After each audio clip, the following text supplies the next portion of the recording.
अस्सलाम वालेकुम जी, मैं हूं मारिया अली और आप देख रहे हैं मेरा YouTube channel. Zara Kazmi case में जिंदा लाश और शबीर को आखिर जमानतें क्यों मिल चुकी हैं?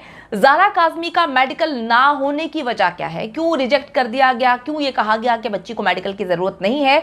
आज चालान जो है वो पेश क्यों नहीं किया जा सका? और पुलिस ने कौन सी चीजें तफ्तीश का हिस्सा बनानी है, किन चीजों का पुलिस इंतजार कर रही है ताकि उन चीजों को भी चालान का हिस्सा बनाया जा सके? अब जी बहुत सारी ऐसी चीजें हैं जो इस केस का रुख तब्दील करने वाली हैं। 6 तारीख बहुत इंपॉर्टेंट है। ज़ारा काज़मी का कौन सा मेडिकल चालान का हिस्सा बन सकता है, ये सारे सवालात के जवाबात जो है वो जानने के लिए मैंने सीनियर रिपोर्टर से रब्ता किया जिनका नाम है ज़ुहैब जियाजा। उनसे बात करते हैं और जानते हैं कि ये सारी चीज़ें आखिर क्यों हुई। और आज तो बहुत पुरुमीद थे हम लोग कि मामला जो है वो अच्छी सिंध की जानिब जाएंगे, लेकिन लोग कुछ मायूस हैं। हम तो खैर मायूस नहीं है क्योंकि हमें तो पता है कि 6 तारीख को बहुत सारी चीज़ें जो है, बहुत सारे मामला अच्छे अंदाज में दुनिया के सामने पेश किए जाएंगे।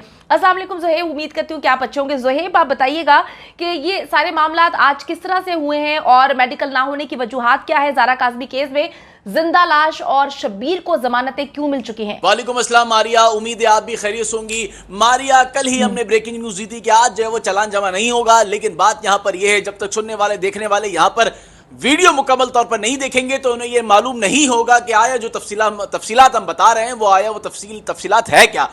दोबारा एक बार बताता चलूं कि गुज़िश्ता रोज जो चालान हमने बताया था कि जमा नहीं होगा, वो आज बिलाखिर जमा नहीं हुआ। उसकी वजूहात क्या हैं? क्यों मेडिकल नहीं करवाया गया? वो क्या वजह है? जमानत जो है वो क्यों जमानत में तौसी की गई, ये भी मैं आपको बताऊंगा। सबसे पहले मैं आपको बताता हूं कि जो लोगों के जहन में सवालात हैं कि मेडिकल जो है वो क्यों नहीं करवाया गया।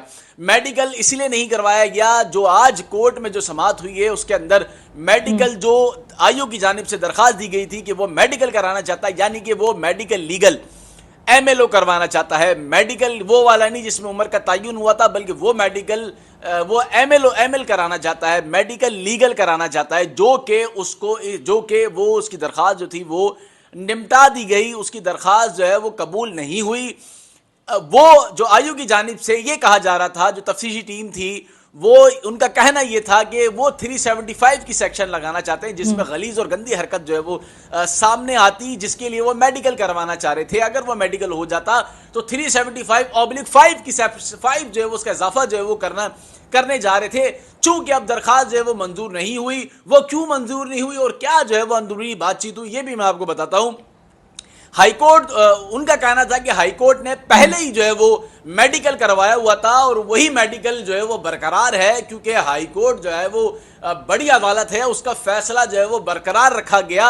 और यही वजह है कि आज जो आयोग की जानिब से मेडिकल करवाया जाना था वो मेडिकल जो है वो नहीं करवाया गया। और वो फैसला जो हाईकोर्ट, वही मेडिकल जो पहले करवाया गया था वही मेडिकल जो है वो बरकरार रहेगा, जिसमें ये सारी तमाम चीजें जो है वो पहले ही साबित हो चुकी थी जो आयोग भी करवाना चाहता था। लिहाजा जो पहला हाईकोर्ट का जो मेडिकल था, जो मेडिकल करवाया गया था, वो अपनी जगह बरकरार है और वही जो है वो चालान में जो है वो अब शामिल होगा। तो जो मायूस हो रहे हैं देखने वाले, सुनने वाले, जो पूरी वीडियो नहीं देखते, मेरी उनसे गुजारिश है वो पूरी वीडियो देखें। जब तक वो पूरी वीडियो नहीं देखेंगे उनको सारी तफसील जो है वो मालूम नहीं हो सकेगी।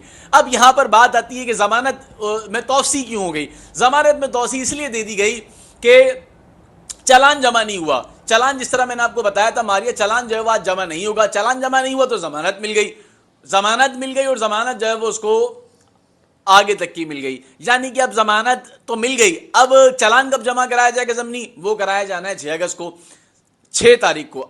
ये चालान में किस किस का नाम था, क्या क्या था, ये भी हम कल बता चुके हैं। मैं दोबारा एक बार फिर बता देता हूं कि हमने कल क्या ब्रेकिंग न्यूज दी थी मारिया। कल हमने ये बताया था कि चालान में 28 ऐसे लोग हैं जिनको अदम शवाहिद की बिना पर कॉलम नंबर 2 में रखा गया है, यानी कि वो सहूलतकारी में तमाम लोग जो है वो शामिल होते हैं।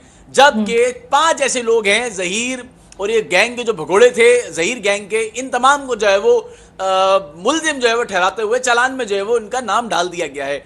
तो जो लोग मायूस हो रहे हैं, मैं समझता हूं उनको मायूस होने की जरूरत नहीं है। वो पूरी वीडियो देखें, उसके बाद इनको पता चलेगा कि हम मुसलसल जो है वो क्या कबल इस वक्त तफसीलात आपको बता रहे हैं। जब तक आप सुनेंगे नहीं आपको अंदाजा नहीं होगा। तो लिहाजा जो लोग मायूस हो रहे हैं वो मायूस बिल्कुल भी ना हो। जो चालान में इनका नाम डाल दिया गया है, जो सेक्शन मजीद लगनी है वो आगे चल के भी लगेगी। जिस तरह मैंने आपको बताया था कि चाइल्ड प्रोटेक्शन एक्ट जो है वो उसकी सेक्शन लगनी है, जुर्म छुपाया गया पहले रोज से, उसकी सेक्शन लगनी है अभी। और इसके अलावा जो 375 है वो पहले वाली जो मेडिकल जो रिपोर्ट है उसको मद्देनजर रखते हुए अब देखना यह है कि जो चालान जमा कराया जाएगा जमीनी, उसमें उसको शामिल किया जाता है या नहीं किया जाता। बहुत शुक्रिया जी। सीनियर रिपोर्टर जोहेब जी आज हमारे साथ मौजूद थे। आपको बताती चलूं कि चालान जो है उसको पेश करना है 6 तारीख को। 6 अगस्त काफ़ी इंपॉर्टेंट है क्योंकि उसमें बहुत सारी दफात लगाई जाएंगी, बहुत सारे मामला अच्छे अंदाज में पेश किए जाएंगे और हो सकता है कि जिंदा लाश को उस दिन गिरफ्तार भी कर लिया जाए, क्योंकि हम इस मामले को समझते हैं कि अगर इस बोगस निकाह का गवाह और जो निकाह हैं वो अदालत में जाता है, उनकी बेल को रिजेक्ट कर दिया जाता है, पुलिस की कस्टडी में है, तो जो मेन मरकजी मुल्जिम है वो किस तरह से खुलेआम घूम सकता है। और अभी तो बहुत सारी चीज़ों की तफ्तीश होनी है कि किस तरह से ये शख्स AVCC के दफ्तर में बैठ के मेहदी अली काज़मी को डराने धमकाने की कोशिश कर रहा था, उसको वहां पे बुला रहा था, पैचअप करने की कोशिश कर रहा था, ब्लैकमेल करने की कोशिश कर रहा था। वो कौन सी तस्वीर और वीडियोस भेजी थी जिससे मामला जो है वो काफ़ी संगीन हो गए। बच्ची को जो है डराया धमकाया गया है, क्या बच्ची को इंजेक्शंस लगाए गए हैं, क्या बच्ची को नशावर अद्वियात का इस्तेमाल करवाया गया है, ये सारी चीज़ें जो है वक्त गुजरने के साथ साथ क्लियर हो जाएंगी। लेकिन आज जो चीज़ बड़ी मज़ेदार है, जिस पर मैं बड़ी हैरान हो रही थी और कह रही थी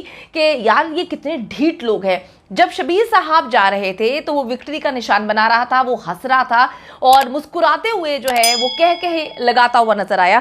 तो ये चीज़ें सोचने पे मजबूर करती हैं कि जी ये एक बहुत बड़ा नेटवर्क है, इनकी सरपरस्ती डेफिनेटली कोई बड़ा शख्स कर रहा है। जो लोग कहते हैं कि गैंग नहीं है, जो लोग कहते हैं ये नेटवर्क नहीं है, जो लोग ये कहते हैं कि ये बेचारे यतीम मस्कीन है, इनके आगे पीछे कोई नहीं है, इनके पास पैसे नहीं है, ये बड़े गरीब है, कसम पुरसी की जिंदगी गुजार रहे हैं, उनको एक दफा अपना मुंह धो लेना चाहिए। एक दफा मुंह धोकर जो है वो अपने मुंह पे रख के जनाटेदार चपेड़ मारनी चाहिए और पूछना चाहिए क्या सच में ऐसा है।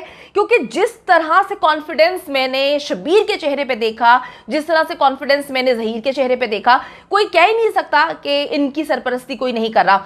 मैं ये सुनकर परेशान हो गई हूं कि जी सुप्रीम कोर्ट के महंगे तरीन वकला जो है इनकी लीगल टीम में शामिल हो चुके हैं। ठीक है, वो जो जाली मौला जट है वो कहता है जी मैं पैसे नहीं ले रहा, वो लाहौर की बात है, लेकिन जहां पर केस चल रहा है वहां पर सुप्रीम कोर्ट ऑफ पाकिस्तान के वकला जिनकी फीसें लाखों में हैं, ये वो किस तरह से अफोर्ड कर पा रहे हैं। इनके तो बैंक अकाउंट्स जो है वो बंद थे, वो तो अभी फ्रीज किए हुए थे, वो तो अभी जो है दोबारा से ऑपरेशनल हुए, तो इनको पैसे कौन दे रहा था। हमें झूठी कहानियां सुनाई जाती हैं सस्ती अदाकारा की जानिब से बैठ के कि जी इन लोगों के पास तो बेचारे खाने के लिए पैसे नहीं है और ये हमें कॉल करके जो हमें पता चलता है तो हम इनकी इमदाद करने की कोशिश करते हैं। लेकिन यहाँ पे तो मामला बिल्कुल अलग है। आज शबीर का कॉन्फिडेंस देखकर ऐसा लग रहा था कि शबीर को बहुत पहले से पता था कि आज उनकी बेल जो है वो उनको मिलेगी, एक्सटेंड हो जाएगी और उनको कोई नहीं पकड़ेगा, वो आराम से आएंगे, प्रोटोकॉल में आराम से चले जाएंगे। और यही चीज़ें सारी जब हमने वीडियो क्लिप्स में देखी, मुख्तलिफ हमारे सहाफ़ी दोस्तों ने हमें क्लिप्स भेजे, उसमें ये चीज़ पक्की हो चुकी है कि इनकी सरपरस्ती कोई बहुत बड़ा शख्स कर रहा है, कोई ताकतवर शख्स कर रहा है, जिसको पता है कि अगर ज़हरा काज़मी इनके हत्थे चढ़ गई, इनके हाथ लग गई, तो वो उनके राज ऐसे खोल देगी कि वो दुनिया में कहीं पर मुंह दिखाने के काबिल नहीं रह जाएंगे। तो मामला संगीन है, लेकिन परेशान नहीं होना। इंशाल्लाह ताला 6 तारीख जो है वो बेहतरीन की जानिब जो है हमें जाती हुई नजर आ रही है। 6 तारीख को जब चालान पेश किया जाएगा तो बहुत सारी ऐसी दफात लगाई जाएंगी जिसमें इनका जो बचना है वो मुमकिन नहीं। तो आप लोगों ने परेशान नहीं होना, अल्लाह पे यकीन रखें, इंशाल्लाह ताला हक और सच की फतह होगी।